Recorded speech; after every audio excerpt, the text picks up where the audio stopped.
And it's a great pleasure to welcome Colonel Prouty here to the show today. I thought that it would be sensible, rather than giving a long sort of a curriculum vitae introduction, to ask you to start off by telling our audience a little bit about yourself, your career, because it is so extraordinary and is such an important backdrop to the discussion that we're going to have about the book today.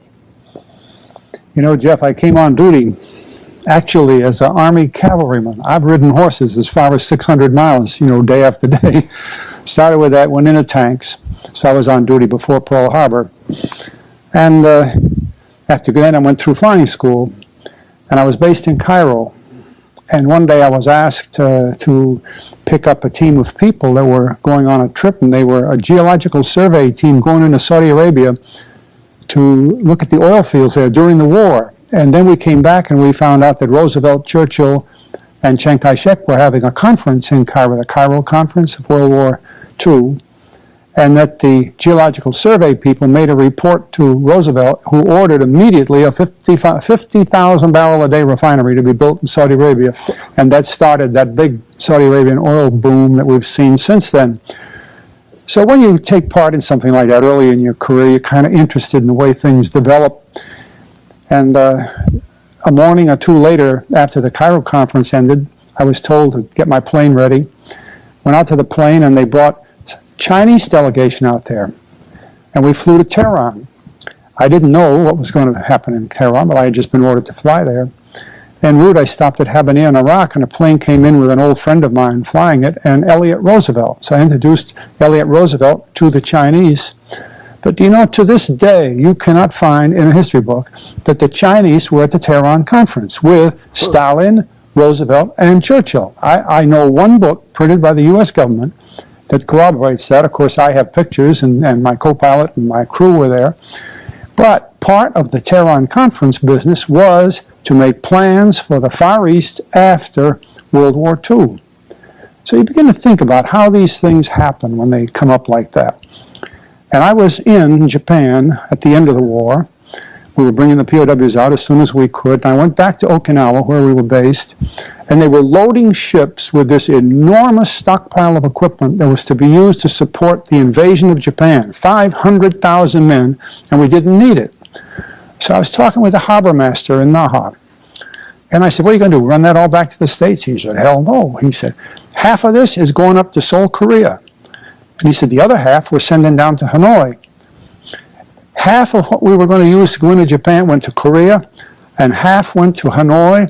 This was September 2nd of 1945, and those plans were in being at that time. Now, who made those plans? Truman had been president for only a few months. I doubt that he did, but who made the plans for that? Because a little later came the Korean War, and they used the weapons we sent there. Came the war in Vietnam, and Ho Chi Minh was using the weapons we gave him. He used them against the French. That's why he was able to surprise the French with first-class artillery pieces that they didn't think he had. Then we reversed the field, and we began to back the French to the extent that we spent $2 to $3 billion supporting the French against Ho Chi Minh. In 1954, they were defeated at Dien Bien Phu. Ho Chi Minh inherited all of the arms they lost, and then from 54 until 65, we were involved in Vietnam, but under the operational control of the CIA, not a military operation. And this gets very important when you see things like that happen, because, well, just think of one problem that's in the papers all the time, the POWs and the MIAs. You don't have POWs when you don't have an army there. Just because somebody's working for CIA doesn't give them the status of a POW, and so on. All these things get confused in a historical story that doesn't really make sense. The first military people who went into Vietnam were the Marines at Da Nang in March of 1965. And yet, as John Foster Dulles had made a speech himself, we had been in Vietnam since 1945, 20 years in the preparation, you might say, for this war. And why do I use the word preparation? Because some of the things that were done, like this arms movement and setting up the units in Vietnam before we ever had military people there, took 20 years to do that. You made a point, by the way. I should just interrupt here, because I think it's very important, because people may be somewhat misled by the title of the book, which talks about the JFK assassination. I think it's essential to tell people that this is truly an extraordinary history of the entire period of what's been called the Cold War, building up to the Kennedy assassination and beyond. And the question you yourself just posed, who made those decisions? In the very beginning chapter of the book, you use a term that I think was originally coined by Buckminster Fuller, the international power elite. And you talked in what to me was very impressive terms about some of these behind-the-scenes decision makers. You talked about the propaganda schemes that sort of define their world outlook. And I think, maybe it would be worthwhile as we get into this real history of the Cold War to perhaps start out by just telling people a little bit about this international power elite and these propaganda schemes and how some of this thing works. Well, it's very common for people to respond when you try to speak that way, saying, oh, well, here's somebody that just believes in conspiratorial theories or is a little bit paranoid. But now we ought to stop and think carefully what we're talking about. All of history has been controlled by powerful figures. Disraeli in the 19th century said, for those people who are not aware of it, if they realize what goes on behind government, they wouldn't believe it. Sun Tzu, the Chinese emperor, said the same thing back in his period. Buckminster Fuller goes back 2,000 years talking about the elite. And in this country today, we recognize the power behind, let's say, lobbyists who are, in a sense, above the government in that they pay special money to the president to get him reelected. They pay special money to senators and congressmen to get them reelected, but to influence legislation in their favor. And there is and has been throughout history an elite that runs countries and the world. What is this one world all about? And if we don't recognize that, it's very difficult to understand the situation we're in. You make a point several times in the book about the outlook of a British East India Company economist named Thomas Malthus, and you relate his worldview to this power elite and specifically to the kinds of things that went on during the peak of the Vietnam War in the 60s. You see, by that time in history, the British Empire had been built on the control of the sea. They were able to drive ships around the world. They knew the world was a sphere. Flat world had gone out. But knowing that the world is a sphere is a very important thing for mankind. It means its surface is finite. And if it's finite, then there's not more space over there and more there. It's just so much. So they began immediately to inventory Earth. And this was one of the jobs of the East India Companies. And Thomas Malthus, who taught at Haileybury College, which was the East India College, was the director of economics there. And it was his job. He was the first person ever assigned to the job of inventorying the Earth. Where does tin come from? Where does iron come from? And so on. And in the process, they began to find out how many different people there were in the world, how many different types of people, how many races of people, and where everything was, begin to map the world. Well, that's a very important function, but it leads you to one more thing that has governed relationship between countries ever since then, because Malthus came up with this idea that the population is growing ever so much faster than the ability to raise food. And therefore, it wouldn't be long before mankind would run out of food and there would be a terrible loss of life. And it was very convenient that Darwin came along, working for the same employer, the East India Company, with the idea that, well, life is a race for the survival of the fittest anyway, and so the fittest survive. Now, those two theories, which are propaganda, sort of made it legal for the people who invaded, the colonialists, to kill off a couple 100,000 people, because first of all, they probably weren't going to get to eat anyway, and certainly they weren't the fittest, because they're not alive now, they're dead, we're the fittest. It backed up the idea of this proprietary colonialism that swept the world from that period right on up into the 19th century, and in some respects applies today, because look what's going on in Europe. Look what went on in Vietnam, where hundreds of thousands of people were killed. And the feeling was, you know, what they used to call the mere gook idea, that, well, it doesn't matter. They're not going to live anyway. It's a very powerful underpinning to the civilization today. Well, you mentioned in one of your last talks that petroleum wasn't what we thought it was, that it wasn't a fossil fuel, that it didn't come from fossil animals. Yeah. Is it just a mineral? Is it a mineral like any other mineral? Is that how it, what would you say? How did it, what's the origin of You see, petroleum? when they first found petroleum, because they were beginning to make motors and needed on axles of wheels on railroad trains and all that sort of thing, and remember, trains started in the beginning of the 19th century, then oil went from just a lubricant to a fuel, and it made it valuable. And Rockefeller happened to be the smartest man in the business at the time, but he made most of his money, or much of it, off the transport of the petroleum as well as selling it. But one thing they realized was, because oil is putting a price on oil is like putting a price on a pail of water. You know, no initial cost. It's in the ground, and in those days they were, some of it, almost what you'd call surface mining the oil. They didn't go down deep.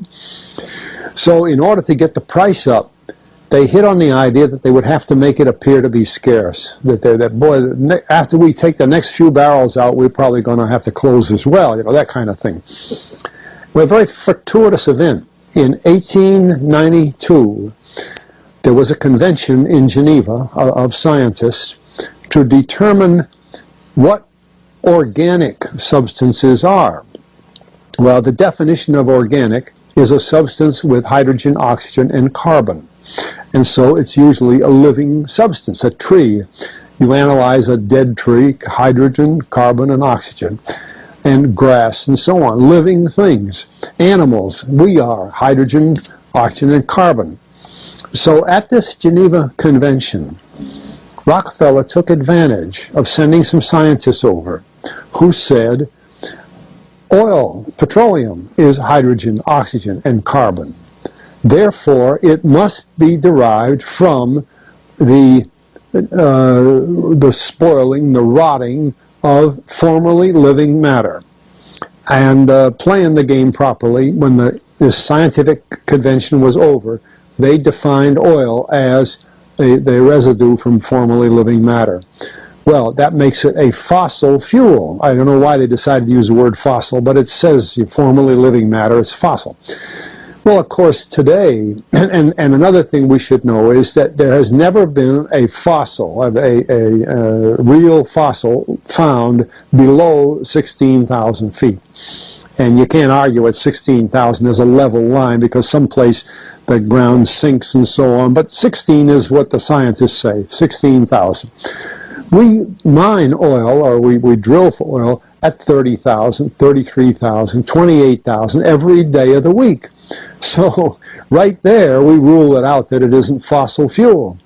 It's called fossil fuel for the minds of the public to feel that it is an asset that is running out, being depleted. We talk about depletion allowance, which is a lot of, you know.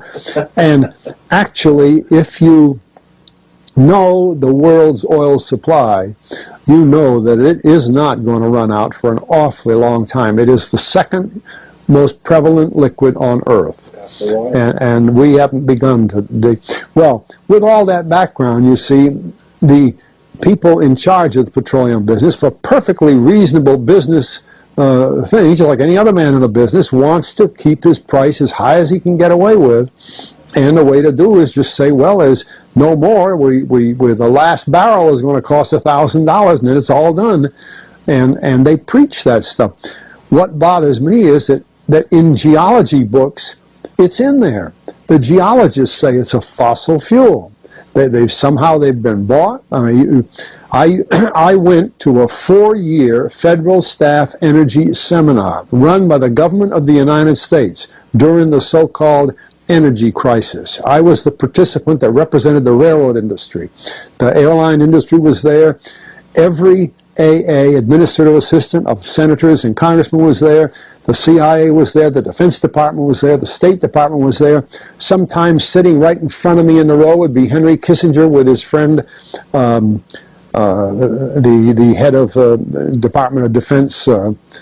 That's too bad. I can't put the names with them. But anyway, people like that, top men in the government, sitting there listening to the Federal Staff Energy Seminar. Well, what this was doing is for 4 years, they were teaching a propaganda line to the leading people in this country, and therefore to the leading people in the world, when you include the Schlesingers, Kissinger and Schlesinger, among others. And the object of it was, as Kissinger used in his own terms when it was time for him to speak, to create a world price for oil. In other words, not 30 cents a gallon here and 90 cents a gallon there, but let's get a world price. That's their goal, and they're trying to do that for wheat and everything else. We don't realize what the controls are, whether it's oil or some of these other things. Almost everything today is being categorized at the highest price they can possibly make it go. And so calling petroleum a fossil fuel is the basis for this system with respect to petroleum. And I don't know if the name Arthur Kantrowitz rings any bell. Arthur Kantrowitz is the head of the Kantrowitz Labs, set up by the AFCO company near Boston, scientific laboratories, and a great man in the scientific world. And Kantrowitz and I were sitting at a table at this seminar once, and the table happened to be all young college grad, PhD geologists. And so just to get a conversation started, I turned to Kantrowitz and I said, Arthur, what do you think about this foolishness of these speakers talking about fossil fuel? And it was kind of put up. He started laughing. He said, you know, that gets me. He says, I don't have a geology degree, but he had 1,000 other degrees. And he said, I don't understand. He said, you'd think that these heads, these other fellows at the table, we did it on purpose, start listening, you know. And he asked, he said, are you gentlemen, he says, you're here at the meeting, are you gentlemen by any chance geologists? And one fellow, yes, I am. And the other, yeah. He said, well, why don't you tell me? He said, why is oil, you know, and he went on like that. We brought the house down because nobody could argue with Kantrowitz. He like Einstein. People are going to, and he told him right there, he said, just drop it. But it's in all the books and in all the papers. But it started from that strange meeting in 1892, a scientific convention. I have a big, thick scientific encyclopedia put out by the D. Van Oosteren Company that's about 15 years old now, but it has the whole story of the conference. It doesn't have the Rockefeller part, but it has the whole story of how they straightened out organic chemicals and how it was all figured, and they've got petroleum right in there. Amazing. Amazing. So these aren't accidental things, you see. There's a dollar sign behind almost everything.